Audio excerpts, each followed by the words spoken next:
Só para registrar aqui uma notícia que acaba de sair, porque fechou o placar, né? A ministra Carmen Lúcia votou e foi negado por unanimidade o recurso contra o ex-presidente Jair Bolsonaro. Dani. Era isso.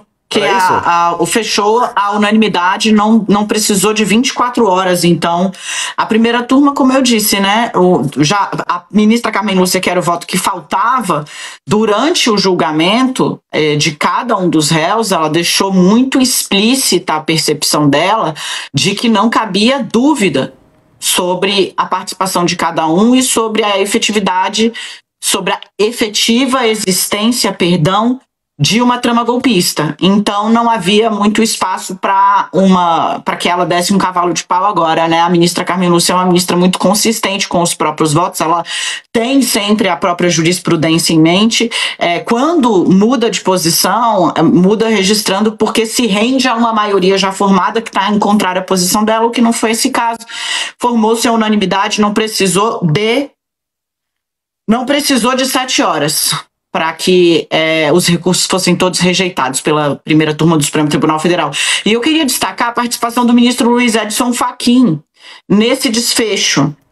Rápido, célere. Posso, Diego, claro. Em 30 segundos? Manda ver. Porque o ministro Luiz Fux fez o quê? Falou, gente, eu tô pedindo aqui, né? Eu decidi, amigos, ocupar o lugar do ministro Luiz Roberto Barroso, que está se aposentando, na segunda turma.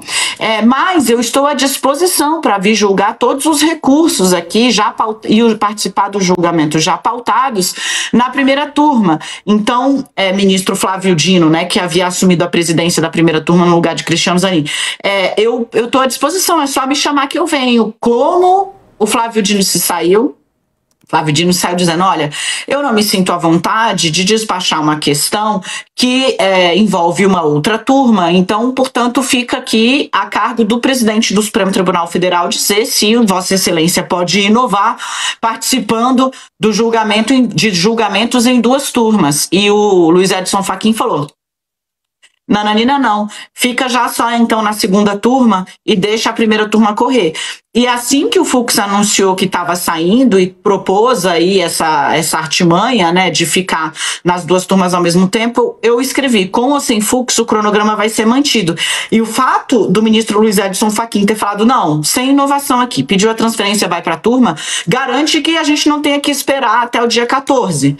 Para saber o resultado final, né? Porque Fux foi, em todas as etapas deste julgamento do núcleo central, o último a apresentar os votos por escrito, né? Um requisito que precisava ser cumprido para a publicação do acórdão, a ponto de que, né, apresentou o voto e depois falou, eu preciso corrigir uns errinhos gramaticais, aquele voto de 14 horas, né? O ministro Alexandre de Moraes despachou o acórdão com base na transcrição do voto, já que o ministro leu ele do início ao fim, né, nas 14 horas de voto, e publicou o acórdão ainda assim, né, porque estava ali ganhando tempo, na prática, né, não posso dizer que a intenção do ministro era essa, mas na prática o que fez foi dar mais tempo aos réus e às defesas. Aí notícia que acaba de chegar, Sakamoto, unanimidade para negar recursos de Bolsonaro. É importante as informações, é importante os votos, é importante, né, tudo isso. Agora, como a gente vinha falando, como a Dani vinha falando, como eu vinha falando, o Diego vinha falando, não foi surpresa. A gente esperava que isso acontecesse, né? Aconteceu rápido e essa celeridade se traduz em quê?